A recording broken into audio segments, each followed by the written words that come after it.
Hi friends, అందరూ ఎలా ఉన్నారు? నేను మీ సురేష్ కొన్న. ఈరోజు మనం కొన్న వాళ్ళ ముచ్చట్లో మనం ముచ్చట.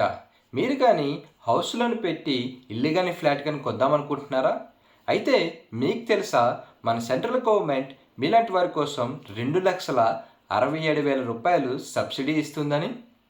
తెలియకపోతే వెంటనే ఈ వీడియోని చివరి వరకు చూసేయండి. ప్రతి ఒక్కరి కళ ఒక సొంత ఇల్లు. ఆ సొంత ఇంటిని నెరవేర్చుకునేటందుకు పైసా పైసా కూడబెడుతూ వాళ్ళు తమ కళను నెరవేర్చుకుంటూ ఉంటారు. అయితే ఎదుగుతున్న మన దేశంలో రోజు రోజుకి ల్యాండ్ వాల్యూ అలాగే ఇళ్ళ వాల్యూ పెరిగిపోతూ ఉంది. తమ కళను నెరవేర్చుకోవడానికి డబ్బులు సరిపోక ఏ హౌస్లోనో పెట్టి తమ కళను నెరవేర్చుకుంటూ ఉంటారు. అలాంటి వారిని దృష్టిలో పెట్టుకొని మన సెంట్రల్ గవర్నమెంట్ ప్రధానమంత్రి ఆవాస్ యోజన అనే స్కీమ్ ద్వారా 2,67,000 రూపాయలు అనేది సబ్సిడీ ఇస్తుంది.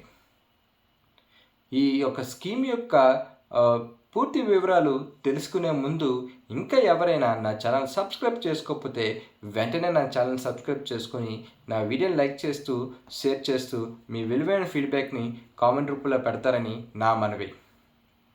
ప్రధానమంత్రి ఆవాస్ యోజన ఈ స్కీమ్ని మన సెంట్రల్ గవర్నమెంట్ 2015 జూన్ 25వ తారీఖున అనౌన్స్ చేశారు.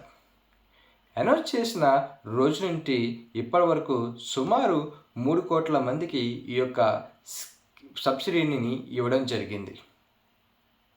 అలాగే మొన్న జరిగిన ఫైనాన్షియల్ బడ్జెట్లో కూడా మన సెంట్రల్ మినిస్టర్ నిర్మలా సీతారామన్ గారు కూడా రానున్న 2 నుంచి 3 సంవత్సరాల్లో మరొక 2 నుంచి 3 కోట్ల మందికి ఈ యొక్క సబ్సిడీని ఇస్తామని చెప్పారు. ఈ యొక్క సబ్సిడీని మనం బిజినెస్ టర్మ్లో చెప్పుకుంటే ఇదొక క్రెడిట్ లింక్డ్ సబ్సిడీ స్కీమ్. ఈ యొక్క స్కీమ్కి ఎవరైతే ఎలిజిబుల్ ఉంటారో ఇప్పుడు చూద్దాం.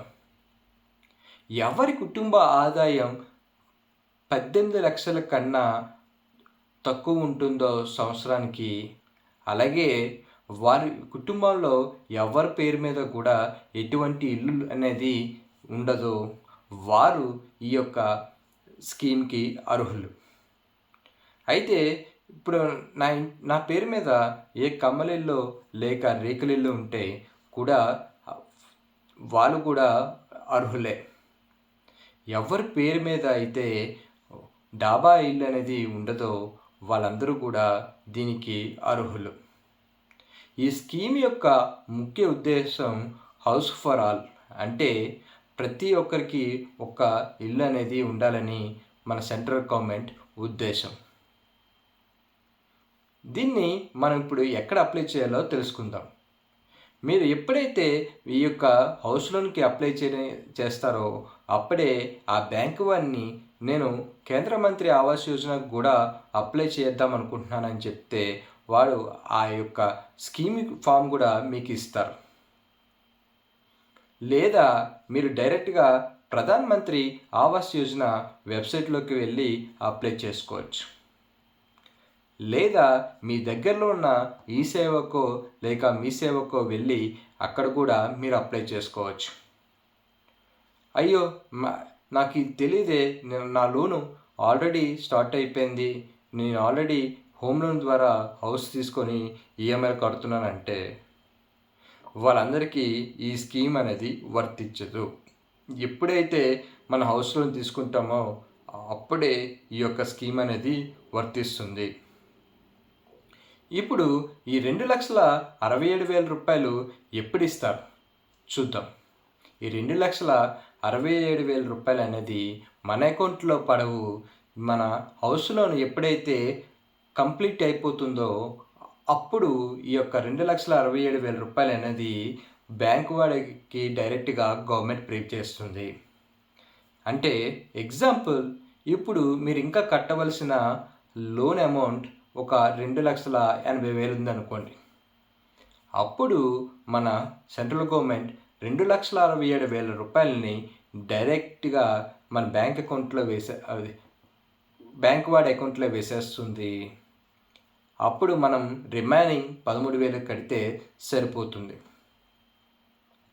సరే, ఇప్పుడు మనం ఎలిజిబిలిటీ ఏంటో తెలుసుకుందాం, ఎక్కడ అప్లై చేయాలో తెలుసుకుందాం. నెక్స్ట్ మనం ఏమేమి డాక్యుమెంట్స్ సబ్మిట్ చేయాలో చూద్దాం.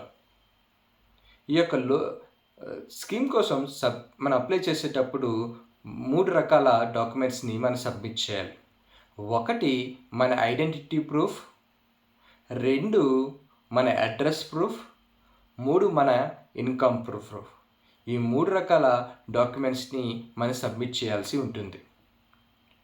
చివరగా ఈ యొక్క 2,67,000 అనేది ప్రతి ఒక్కరికి సేమ్ అమౌంట్ రాదు. ఏదైతే మన 18 లక్షల వార్షిక ఆదాయం ఎలిజిబిలిటీ క్రైటీరియా ఉన్నదో దాన్ని మళ్ళీ ఒక 4 భాగాలుగా విభజించారు. 1 0 నుంచి 3 లక్షల వార్షిక ఆదాయం. ఈ గ్రూప్లో ఉన్న వాళ్ళందరికీ కంప్లీట్ సబ్సిడీ 2,67,000 అనేది వస్తుంది. అలాగే 3 lakhs to 6 lakhs ఉన్న వాళ్ళకి వాళ్ళ వార్షిక ఆదాయం బట్టి ఈ యొక్క సబ్సిడీ ఇవ్వడం జరుగుతుంది. 3వ గ్రూపు 6 lakhs నుంచి 12 లక్షల వార్షిక ఆదాయం గ్రూప్. 4వ గ్రూపు 12 లక్షల నుంచి 18 లక్షల వార్షిక ఆదాయం గ్రూప్. దీన్ని బట్టి చూసుకుంటే మన వార్షిక ఆదాయం ఎంత తక్కువ ఉంటే అంత సబ్సిడీ వస్తుంది. మన వార్షిక ఆదాయం ఎక్కువ ఉంటే మనకి సబ్సిడీ అనేది తక్కువ వస్తుంది.